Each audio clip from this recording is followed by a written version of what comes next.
Welcome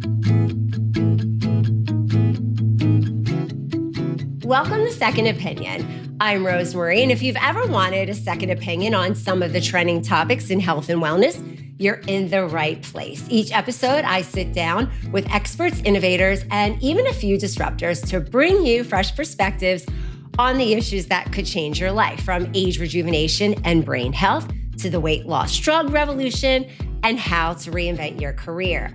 Together, we'll dig into the latest research, question what's hype and what's real, and give you the insight you need to make your own choices about health and wellness.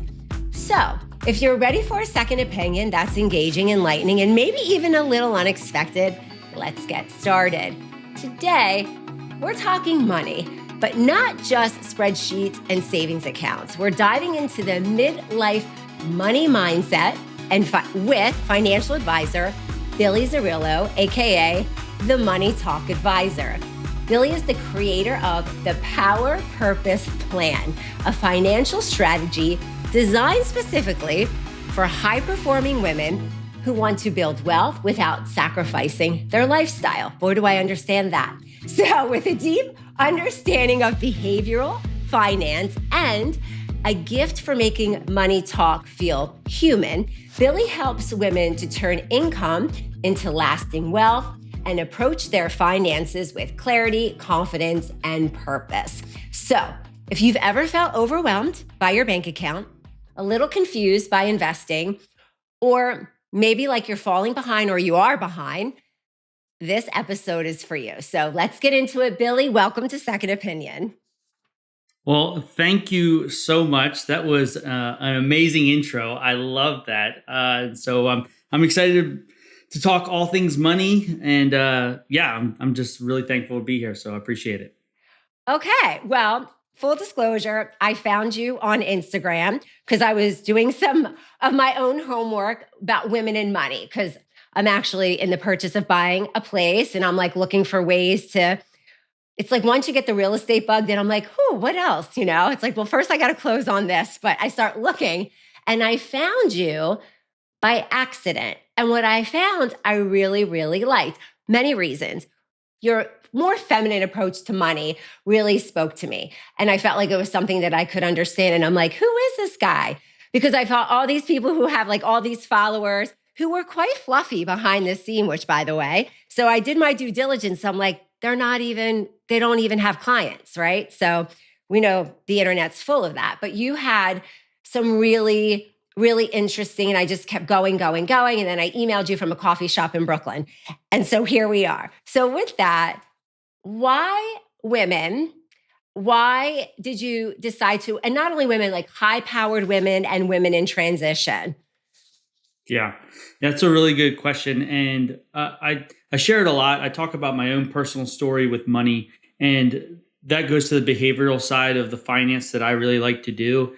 And really what happened was, my mom and dad got divorced at a very early age for me, and I ended up living with my mom, right? And seeing my mom make trying to, live off one income, support two kids, right? Make a bunch of mistakes. And so I just remember that growing up. And when I got into the financial services industry, I didn't really know who I was going to serve. I was just like, well, I want to help people, right? Like that's why we get into the industry, to help people.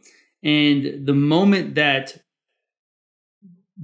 I decided that I was going to help women was when I was actually sitting across the desk from a client's mother, and just hearing her story and how she had been married for 40 years and she was now getting a divorce, and just listening to her story. And instantly, within 2 seconds of her sharing her story, I saw my mom sitting across the table.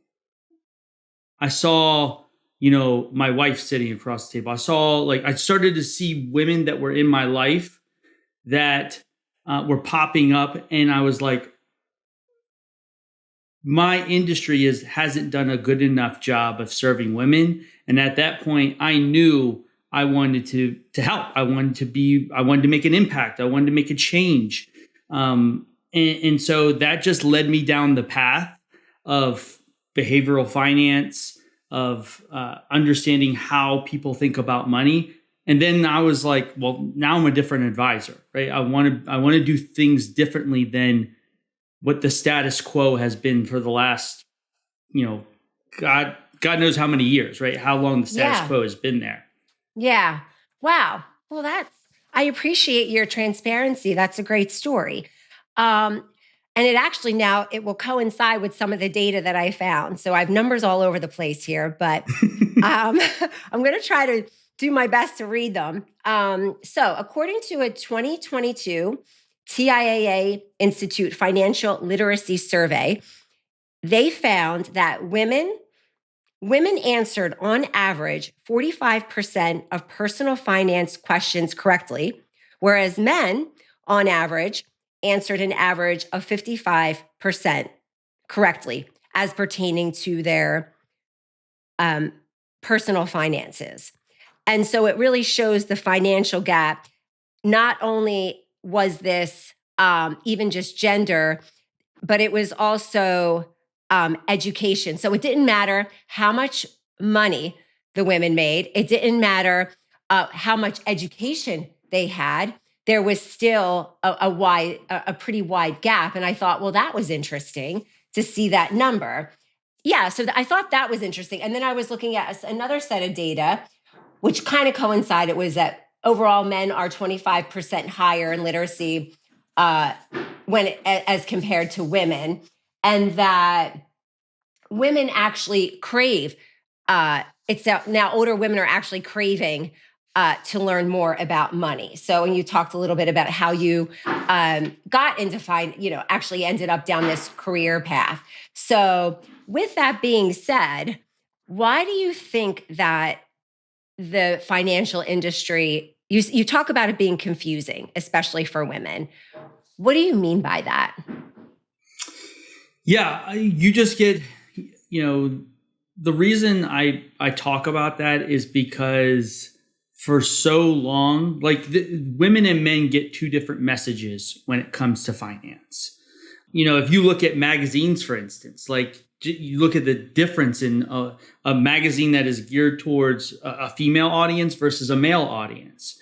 And, in that female magazine, you might not see anything about investing. You'll see things about budgeting. You'll see things about how to, what are the top 10 Christmas gifts to get your kids and how to save money, right? It's stuff like that. It has rarely ever been information about, how to invest your money, how to get into real estate, how to grow your wealth, not just by working. So when I started to, and it doesn't surprise me, those stats, when you tell me that, because you look at the information that is being provided, it's not apples to apples, it's apples to oranges. And so that's why I'm so passionate about the educational piece when I'm talking to my clients. And it's like you said, like we are taught how to make money, right? Like from a job aspect, but we're not really taught how to grow it, right? And so I noticed that was a big gap, and I wanted to step in and help there. Yeah.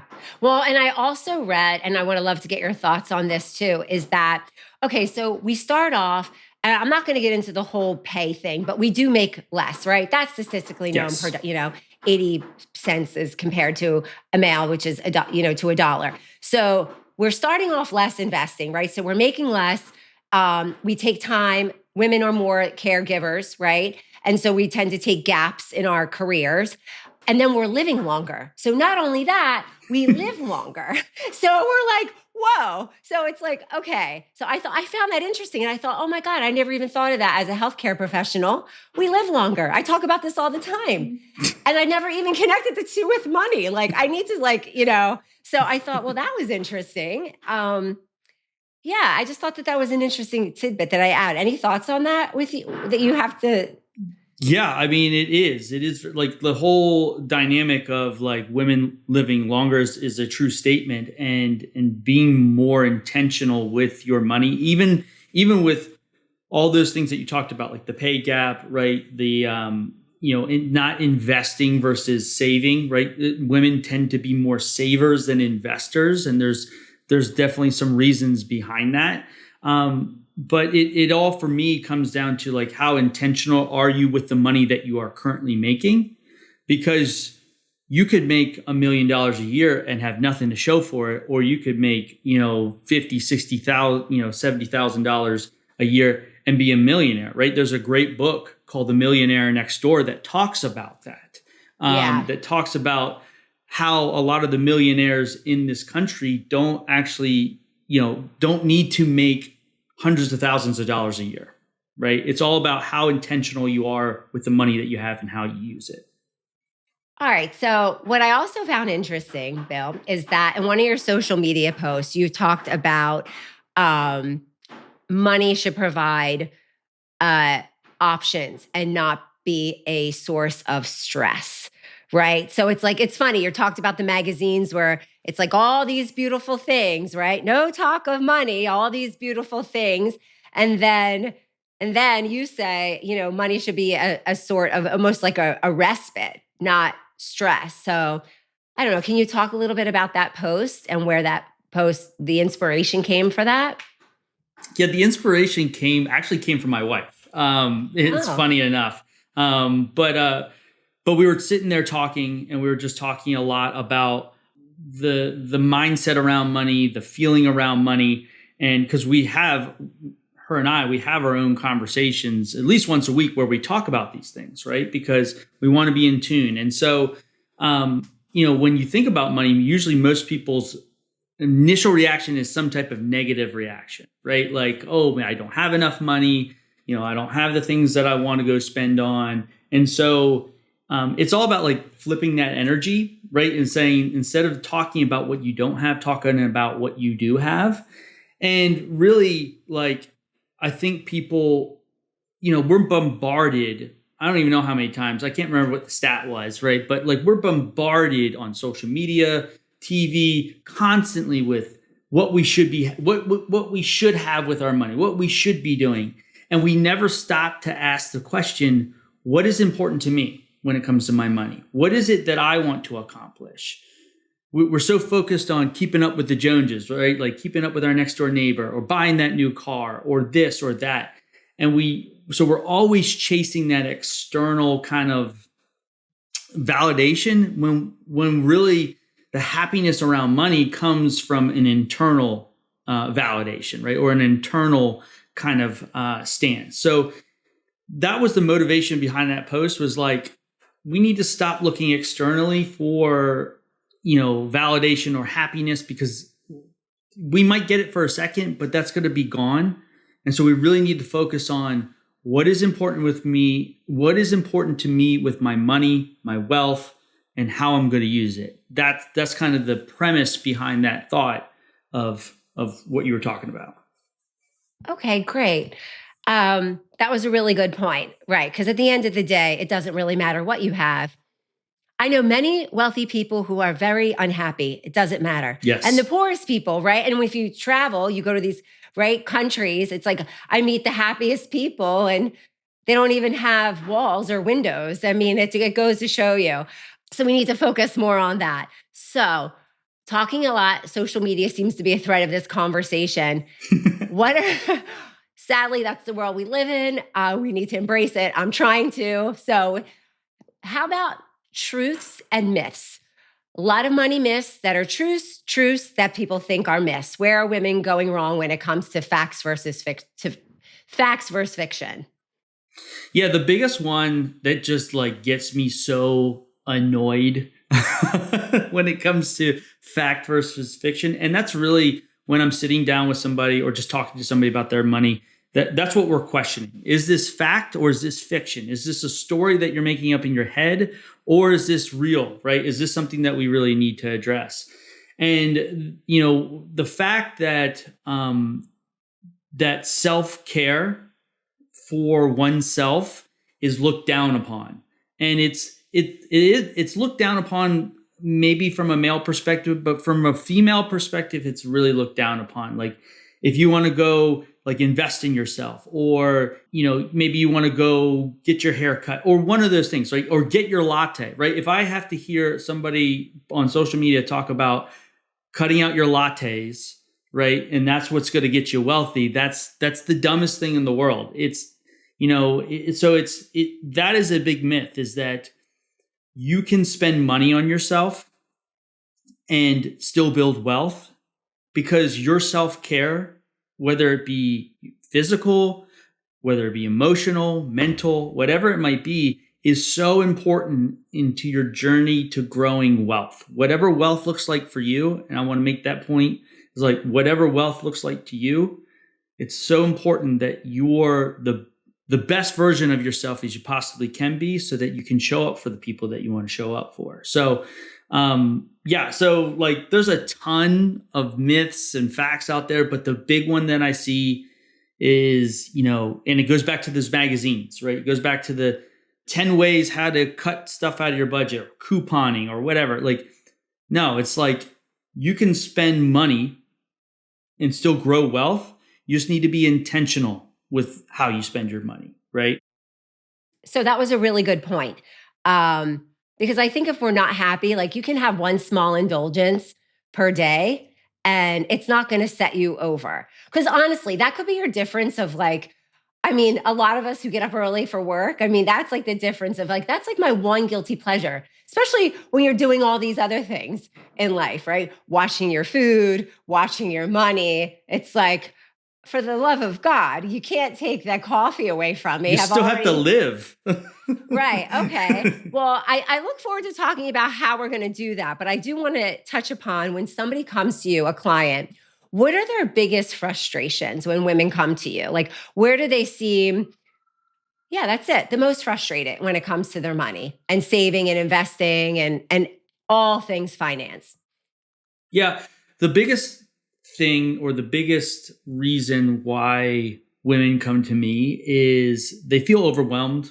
And the overwhelm comes from just being unorganized. Like they feel like they have everything all over the place. Like, and they feel like, hey, I'm already, running a successful business. I have a family. I'm doing all these things. And like, I just don't have the time to do this. I feel overwhelmed. And anytime I sit down to start looking at things, I get overwhelmed and I quit. And then, 5 years goes down the road. Right. And they're like, oh, I should have really done this 5 years ago. Right.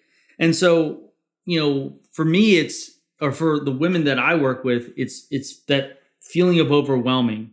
And then once we get past that, I don't feel confident enough because I don't know this well enough. Right. And I want to know more about investing. I want to know more about where to put my money. I want to understand the why behind it. And I think that's a big difference between guys or women and men, is like women really want to know the why behind where we're putting the money, right? And it's not just like, oh, well, this is just the investment that you're putting in. It's like, well, why do I have this account? What is this account designed to do? How is it going to impact me, or how is it going to help me accomplish the things that I want to accomplish? So the first thing is overwhelm, right? It's definitely a feeling of overwhelm. Like, I don't know if I'm even okay, right? How do I know that? And so, that's probably the biggest reason that people come to me. Okay. Well, what would say when they come to you with that? What is your first answer to them? Well, when it comes to the overwhelm, it's really about getting them organized first and foremost. And so getting them, taking all their stuff and basically putting on a one-page, I call it a one-page financial plan, and being able to see their entire financial life in one place, so that we can then begin to be like, okay, well, this is where we can improve on. Maybe this is something that we can adjust. Because when you feel like you're scattered, you can't get a good grasp of what the direction you need to go into. Right. And just get organized, be a little kind, like, okay, it might take a minute, but just step by step, you get closer, just get, okay. So just get organized, be patient. And, but it's true. As soon as you start taking action, things always do seem it seems a little bit more attainable. Okay. So we're organizing.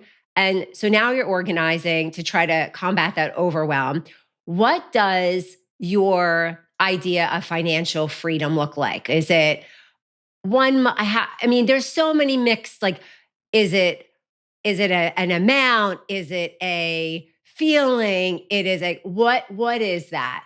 Like, how would you define financial freedom? I think for, obviously that's one of the things we help, our clients to define what is wealth look like to you? What does financial freedom look like to you? I think we all have somewhat different answers, but they all fall back to the same theme. And that is having the freedom to use your time in the way that you want to. Because time is the only resource that we don't get more of. And right. And being able to have our money in a way that frees up our time so that we can spend it with the people that we love. We can do the things that we've always wanted to do.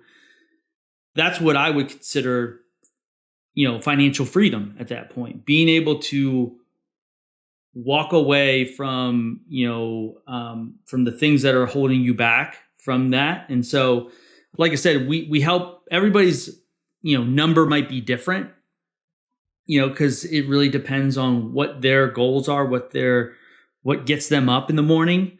And, so I would say it was that, that would be the best way to describe financial freedom in my mind. But again, it all circles back to what's really important to that person. Yeah. No, I find myself now at work or when I want to buy something, I'm like, well, how much overtime do I have to do? Like, I'm like, is this really worth one more night in the OR? I'm like, nah.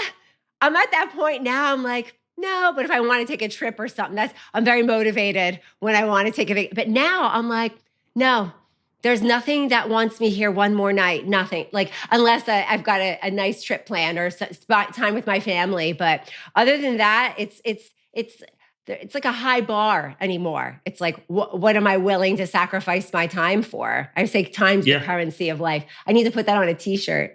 But anyway. Yeah. I would love that. Well, I know. I keep saying this. I'm like, better take my idea. But I'm like, time is the currency, or money is the currency of life, or time's the currency of life.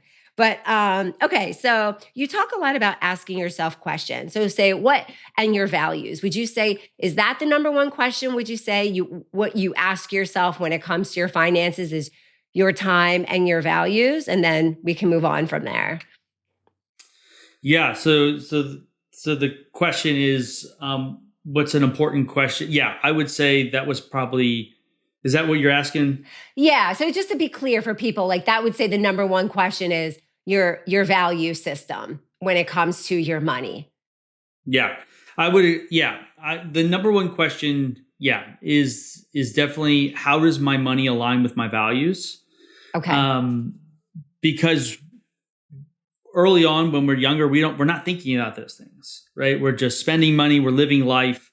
But as we get older, those become even more important because we're approaching, maybe that time that we're about to retire or we're getting close. And so we really I always go back to this word about being intentional, right? And it's about being intentional with the money that you have and how do those align with your values? Because when times get tough, when maybe, you're sitting in the OR and you're like, I don't want to be working this extra shift. I don't want to be over here, right, doing this. But I know the reason I'm doing it is because these are my values, right? I want to be able to experience those freely. And I can't do that without being intentional with my money. Okay. And then just again, just to talk about some gender differences, what are some of the habits and say behaviors of working with women? Say, are you picking up between men and women, and how do you address that in your coaching when it comes to saving and investing? And maybe something that we might be surprised by. Yeah. So I think I said before, the biggest difference that I see is that women tend to be more saver on the saving side versus the investing side. And the number one reason that is prevalent is because there's a myth out there that women are risk adverse, right? That they don't want to invest their money because they're afraid of losing it, or or maybe they don't understand, what they're invested in. And that can definitely play a factor. But like when, I like to use stories. So like sitting down with a client, I was talking to her, and she was like, I have all this money sitting at the bank, right? But I don't want to invest it because I'm afraid. I don't want to be too risky. And it's like, okay, well, one of the first things I like to do is define what risk means to you, right? Because risk to you could mean something completely different to me. And right. And just sitting there talking with her, she's like, well, I see all this stuff on social media that I should be in like cryptocurrencies and this and that. And I'm like, yeah, that's super risky. We're not going to do that. Right. Like that's, that is like the top level of risk, right? Like if you were on the top rung of the ladder, like standing at the very top, that would be the equivalent of where you're at in your investments, right? But you don't have to take on that much risk. And then also there's different accounts that you have set up, right? That we talk with our clients through. We look at, in this way of buckets of money, right? Like each account's a different bucket of money that we have. And there's smaller ones, there's bigger ones, right? But they all play their own role. And with those buckets, you have different risk profiles inside of those buckets because maybe it's an emergency fund. You're not going to risk that because you need that money just in case something bad happens, right? But your retirement accounts, you can take on a little bit more risk because generally speaking, that's a long-term, horizon as far as time frame goes. So it's really, explaining what risk is and seeing what their definition is and seeing if those two line up. And then we can have a discussion around what risk means to you. Okay. Well, I feel like that's a good segue into the whole topic of perfectionism that I know you've mentioned somewhat in your post. Well, I don't like to put people in groups, but let's just say more times than not, men will act, then ask questions. Women ask a lot of questions before they act, right? They want the big picture where I just feel like that, even in health, like I just notice different patterns, right? So where does that hold women back? Where is it? Okay, we all want to do the best we can. Where does it serve women, but where does them then become an obstacle for them? Yeah, that's a really good question. And a lot of that I find comes from, in a lot of my content too, I talk about people's money story and what they experienced growing up and what was your first experience like with money. And that plays a huge role into that perfectionism idea, especially for women. I see it a lot. And so, like you said, where it could help you is that women tend, like you said, tend to ask a lot of questions before making a decision, but they're making an informed decision, right? And that they feel more confident in their decision and they're going to stick with their decision a lot longer. Whereas a male, hey, that looks good. I'm going to go do that right now and we'll see how it turns out. And then they end up backpedaling or having to change on the fly. And in the world of money, making a bunch of changes all, in a short period of time usually doesn't spell very good results, right? You get a lot of mixed results. And that's why I love to bring up this stat, right? Fidelity actually did a study on all their accounts. I believe they have over 5 million different accounts, and they found that out of those accounts, women were actually better investors than men were, right? They outperformed men by 0.5%, which doesn't sound like a lot.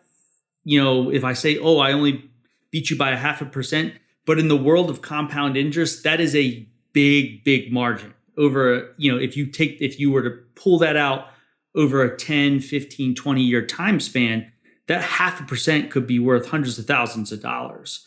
And so the reason for that is because, like you said, they ask a lot of questions. They want to know, they want that information so that they can feel confident in their choice, but then also feel confident if stuff happens down the road, the market takes a turn, right? We understand why we're doing this, what the reason is behind it. Now, where it could hinder somebody is, sometimes you can get analysis paralysis, right? And not end up making a decision because you're so overwhelmed. And a lot of women that I talk to that are trying to do it on their own, right? That they get that way because there's just so much information out there that they get overwhelmed. They don't know what they want. And then all of a sudden they don't make a decision. And that's just as bad as making a bad decision, not making any decision. So, but I hope I kind of tied in an interesting stat there. Hopefully that helped a little bit. No, I thought that was interesting, especially when I just read at the very beginning that women are, 25% less in tune with their personal finances. So it's nice to know we're doing something. Right? It's nice to know. It's like, well, but there you go. There's women's intuition for you. We ask questions, and if it doesn't feel like, I'm out. It doesn't matter what the market says. It's like, it doesn't feel good. I'm now finally at the age where I listen to myself. It took many years, but now I'm finally like, no, don't go against your thoughts. Yeah. It took a long time, Billy, but I'm getting there. You got that. That's all that matters. That's right. All that matters. Forget the past. We're moving on. All right. Well, and I also, so a lot of my friends, men and women, but more women when it comes to this, shame. Whether it's they're in these situations where they're carrying a lot of debt, you're in these social situations where maybe especially we all go through this. Shame is universal, right? It doesn't matter how much, but say, you're carrying this around, nobody knows, whether it's your spouse, your partner, your family, your friends.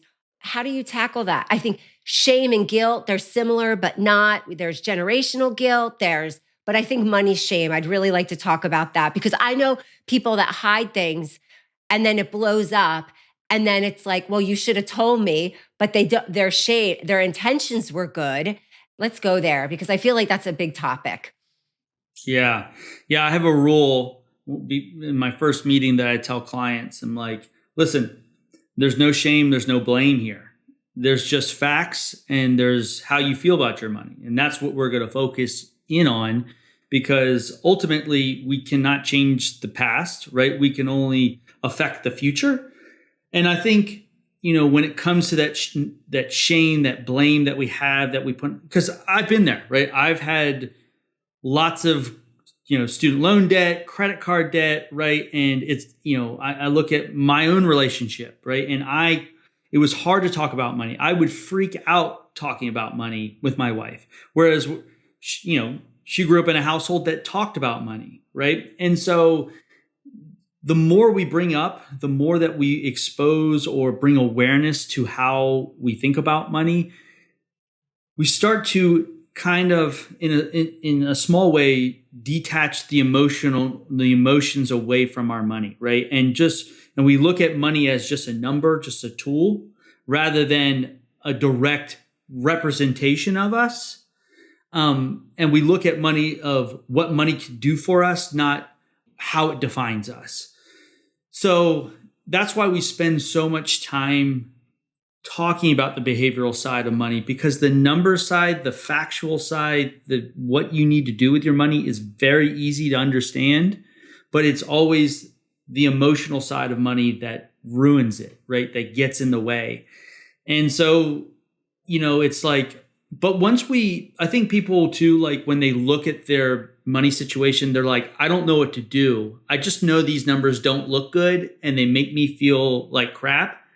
And they don't have a plan to address those numbers. So it just keeps compounding over time. And you're like, every time I open up my bank account, I'm just afraid to see, the number, right? Like, I think we've all been there. You open up your app and you're like, do I look at this or should I not look at this? And so it's really learning to have those conversations around money because it's, it's the talk it's the talk we never had as kids, right? We didn't talk about money. We were taught to fear it. And so that plays into that role of feeling shameful about our money.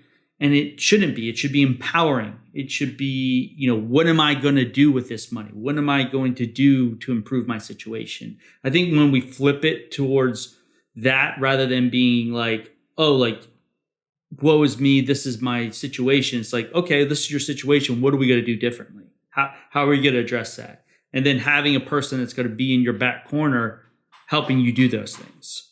Okay. So it's like the facts, and then there's the story that we create around the facts. Instead of saying, I spent all this money, maybe it's like, well, I value experience and education. So all my time and money went to schooling, which is an investment. But, and that gets to, a lot of, education and and life things that we talked about, whether it's divorce or transitions. And now you're in your midlife and you're starting from scratch, 40s, 50s. Gosh, I know people in their 60s. I know a woman in her 70s that her husband passed and her financial situation is not what she thought it was. So she's dealing with something as well. So how is it really ever too late? Like if someone comes to you in midlife, like, is it too late? Where to start? How about some advice for those women that you were talking about? Yeah, I don't think it's ever too late to have a conversation around your money. I obviously, as the older that we get, the more that situation becomes that we really need to address things. But it's really about defining what you want your life to look like in those realms. But to go back to the question, like, is it too late to start? And it's like, no, it's never too late to start. I always believe that as long as you have breath in your lungs, you have a chance, right? You have a chance to accomplish the things that you want to. It just, you might have to do some things that maybe make you feel uncomfortable in the sense of like having to sacrifice some short-term sacrifices to have some long-term success. And I think, it's just about putting the pieces of the puzzle together, because when a lot of people will look at that situation and be like, oh, like, again, going back to being overwhelmed, not knowing where everything is at, never having those conversations with your spouse. And then all of a sudden that's gone. And all of a sudden you're like, what do I do? I think it's important that you at least have that conversation with somebody to get a lay of the land, to see how financially healthy you are and to see what you can do. But no, you're never out of the woods, right? In the sense of like, there's always an opportunity for improvement, but it just depends on obviously what you want your ultimate goal to be. And it's maybe bringing those goals or whatever back down to earth and saying, okay, is this something I'm going to be really able to accomplish? But no, you should never put that conversation off, no matter what your financial situation is. Okay. And you talk about financial health as being the ultimate form of self-care. So we're in 2025, we're in the middle of we're in tax season. So if somebody wanted to improve their financial health right now, what would be one step that they could take? Say if they're feeling overwhelmed, what would be the first thing that you would say? Is it organizing? Would it be organizing? Or what would say, like, what's the one thing they could do today to feel a little less overwhelmed?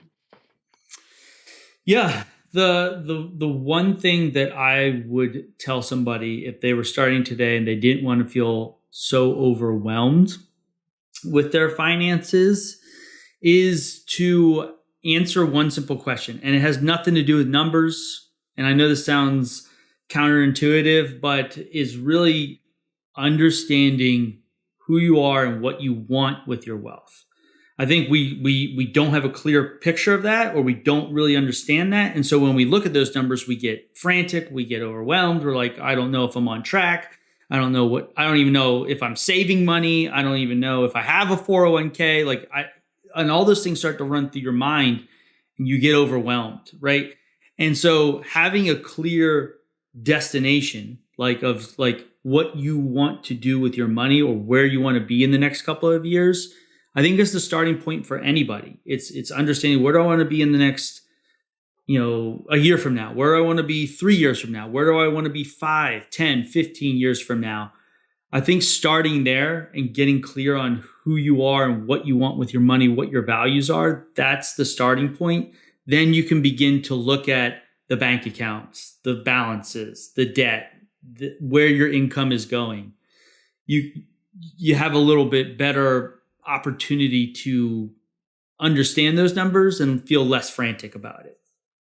Okay. So say if they're doing all this on their own, at what point should or is best to pull in a financial advisor into the picture? And what are some of the questions that they can ask, or, which some of the questions that you advise them asking when looking for a financial advisor? Yeah, I love that. So when should you hire a financial advisor or sit down with somebody, right? I think first of all, you should, if you are in the process of talking to a financial advisor, do not just talk to one, right? Really interview. Take some time, get some recommendations from other people, interview. Like just like you would be, interviewing somebody for a job, right? You want to connect with that person, because ideally you do not want to have to switch multiple times to different advisors, right? And have to tell your story again, have to build that relationship again. So it's really important that you interview as many as you can. I would say today, right? I would start that process today, because it's a lot easier to go through this journey when you have a guide. And there are people that can do it on their own, and there's plenty of examples of that. But for the vast majority of people, it's hard to dig into those things by yourself, right? Whether it be the mental side of money or the actual factual number side of money, those two things by yourself, you already got a lot on your plate. Especially women, right? You have a lot on your plate already, right? You're doing everything, and so to take that on, it doesn't usually end up well, right? You end up putting that to the side and forgetting about it. So talk to somebody today, tomorrow, this weekend, whatever it might be, but do it sooner than later. You'll thank yourself.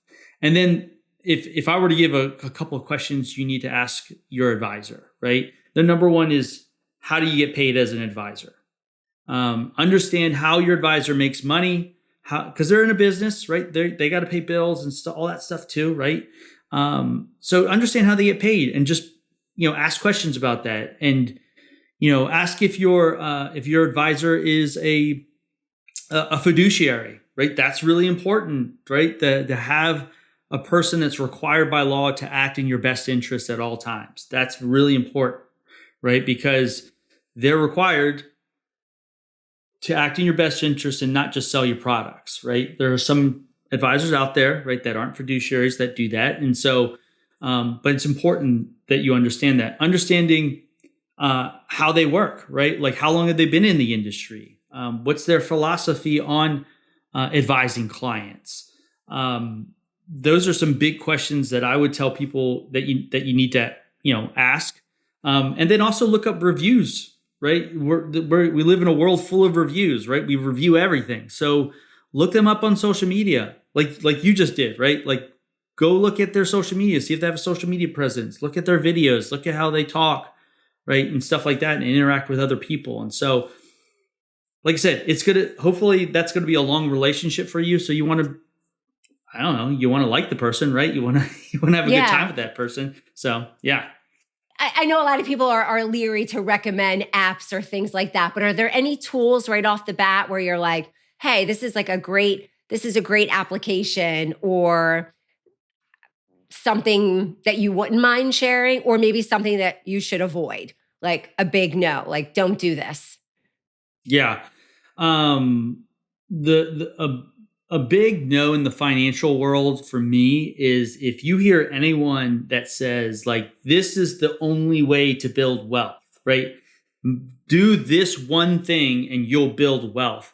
You need to run for the hills, because they're trying to sell you something, right? That is the biggest pet peeve of mine when it comes to the industry. They're like, hey, this is the one thing. If you just do this one thing, if you buy this one product, you're going to be financially set. Or this is what the wealthy do with their money. It's like, no, that's not what they do. Right. And so, well, no, yeah, I love that. It's like you see somebody online and they're talking about all these things, and it's like, click below for the link to my program. And you're like, really? So I feel like, well, if I'm so broke, why can I afford this? Like, I don't even know what I'm getting. I feel like it's an endless cycle that people get into seeking help. And I feel like, so you're saying, like, avoid those things, because you see a lot of that, like, buy this program, this step-by-step. That might not be the way to go then, because people who are trying to do things on their own, right? That are like, well, maybe this in the long run will save me money, but maybe it won't. It's just a big waste of Yeah. money. Okay. Yeah. For the vast majority of wealth building, it's very not sexy. It's not this glamorous thing. Most people that have built significant wealth, if you really talk to them, whatever vehicle they use, whether it's real estate, whether it's the stock market, whether it's buying and selling businesses or starting their own business, there are very fundamental things that you do with your money that have been proven over time to be the most successful, right? And when you get into these situations where you're trying to cut corners and you're trying to be fast or you're trying to do it quicker, that usually you usually don't get the results that you were wanting. Right. So would you say it's safe to say, I know we're talking a lot about midlife, women in transition, but also for people out there who have young children, it's never too late to introduce the concept of saving, earning as well, right? So Yeah. I feel like, I mean, is it safe to say that start breaking, chores or how to earn money, or because I know we've been talking a lot about midlife, but what if people are trying to get themselves out of a situation, but they also want to instill better habits into their children? Like, I don't want you to end up in this situation. Yeah. Yeah. It's giving them, the basics, right? And it's understanding the value of money. And I think that comes from working, right? I know the 9 to 5 gets a lot of, on social media gets a lot of, crap, right? Basically, oh, if you work a 9 to 5,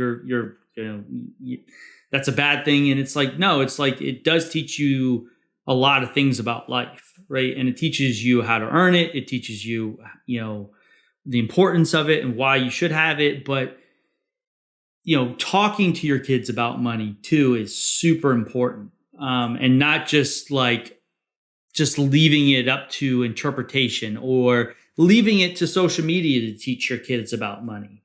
That should be an active conversation around that. Right. So I feel like that kind of brings us back around to shame. Maybe if you are having as a family, people should have these discussions that everybody kind of knows what's going on. Because I think I know there's like a very old school way, whether I'm Gen X, but like your parents think they're protecting you if they're not telling you things. But in reality, everybody should be aware of what's going on. Yeah. Yeah. You don't need to, I don't need to know, the nitty gritty details, but like the general, like how, why we're spending money over here, or like, hey, we're saving into this account for your education, or just having those high level conversations around like, because often I know with parents and stuff like that, it can be hard with that conversation of telling your kid no, right? Hey, we're not going to spend money on that. We say, oh, we can't afford this, right? That puts a negative connotation to that kid. So like explaining the reason why, right? And getting into that conversation. The sooner you can do that, the better. But yeah, like you said, chores, all that stuff. I'd be having as much conversations around money as I humanly could possible with when it's talking to kids. So. Okay. So I'm now going to narrow it down a little bit, say a daughter or the women in your life. What is the one message that you hone in with them when it comes to money? I know as a health person, I'm always driving the health angle of things. Don't do that. That's not a good idea. But you, as working in the financial industry, what would you say to the women out there? Or what would you say to your wife, or if you had a daughter, if you have a daughter, what's the one message that you want to get across? I would say focus on what's focus. It's a reoccurring theme. It's focus on what's important to you and not what society tells you is important. Because I think, especially for women, there's so much societal pressure put on women, whether it become, whether it's a family dynamic, whether it's a career dynamic, or making money. There's all these different rules and unspoken rules about those types of things. And so don't be afraid to lean into what's important to you, but don't be afraid to make mistakes, because that's where you're going to learn. Like if I was sitting across from my daughter, I would say, don't be afraid to make mistakes. Nothing in life is perfect. You won't be perfect. I won't be perfect. But I'd much rather you make mistakes and learn rather than make no decision and stay where you're at. And so if I had to give, like I said, two pieces of advice to people or to women in that sense is, take time to figure out what's important to you. Don't listen to what society tells you is what's right and what's wrong, and focus on, just taking action. Don't worry about the mistakes. Don't worry about the results. You'll learn and you'll improve those results over time, but just focus on those things. Yeah. I saw a meme before we wrap up here. I saw something I thought was really interesting because I think there's a lot of connotation, like when women have good jobs or they do well in the financial world, they're like this very masculine energy that seems like unappealing. And then I saw a woman and I took a screenshot of her. I got to go find her, but she made a really good point. She said, when it's actually it's very feminine when a woman has money. Because women move differently when they have money. They are confident. They don't make choices out of desperation. They have options. And I thought that was like a nice I thought, wow, because I know a lot of my girlfriends who may like say they're in relationships, they might make more than their partner and it could be a little feeling off balance, but that's a whole other topic of conversation. But there's a lot of women now that you have the flip side where it's like they do make more and then there's their shame and guilted if they then do make more. So it's sometimes you can't win. So I thought that was interesting where a woman with money, it doesn't necessarily have to be this hard, abrasive, like I think people have this women of even like very New York, like, wretched, just like no soul, like you can be feminine and empowered because then you have options. I feel like that's actually a beautiful way to look at it. Like, no. And women usually do good things. So if more women had money, there'd be a lot more good. I'm not going to generalize. I just say there's a lot of caretaking. I feel like if more women had money or empower, I just feel like there's a lot of good there's a lot of empowering messages behind when women have money that I think sometimes, I know that's changing, but I still feel like it's there. Like it's a negative masculine thing. If women have money, it's like negative sometimes.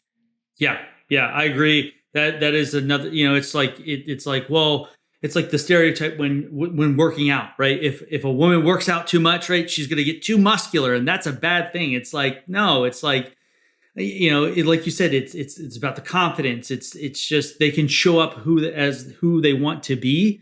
And it all comes back to, like you said, like, oh, well, women, do a little bit more with their money in the sense like, well, they're just more intentional, right? And their intentions are often helping other people, right? And when they have money, they can help a lot more people, right? And so not only help themselves, but help others. And so interesting dynamic. I just want to bring this up before we wrap up. But for a long time, my wife made more money than I did. Right. And, she's got her doctorate in nurse education. She's a nursing instructor. So medical field right there. But I never saw it as a direct outlook on me because I saw it as it's not a me versus her. It's a we, right? It's we as a team, right? It's our money. It's our dreams. It's our goals. And so there'll be times like that. There'll be times when one partner's up, the other partner's down. You both are even, right? It'll be all over the place, but it should never be about me versus you. It's about how do we figure out life together? How do two heads are better than one, right? Let's figure this out together. Absolutely. Well, thank you so much for that last thought. I think that's a great way to end the conversation. And with that is a wrap for today's episode of Second Opinion. A big thanks to Billy Zerillo for giving us a fresh and empowering look at what it means to take control of our money without shame, confusion, or perfectionism. Hopefully, and if this episode gave you a new perspective on money, don't forget to subscribe, rate, and leave a review. It helps others find the show.